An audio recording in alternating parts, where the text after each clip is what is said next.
Hepinize selam arkadaşlar. Bugün Mor günü yapacağız.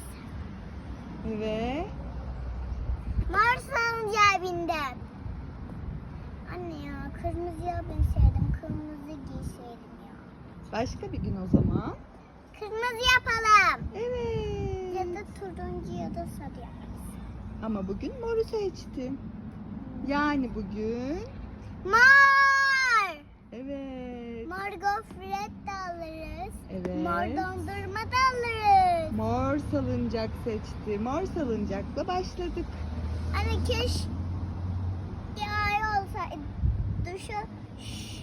şu mor buna koysa artık bunu da şuna koysalardı daha değişik. Ama böyle olmuş artık.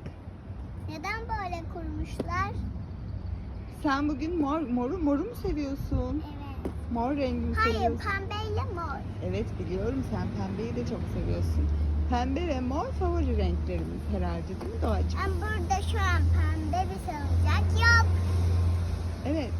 Zaten sen bugünü pembe seçmedin. Mor seçtin. Öyle mi?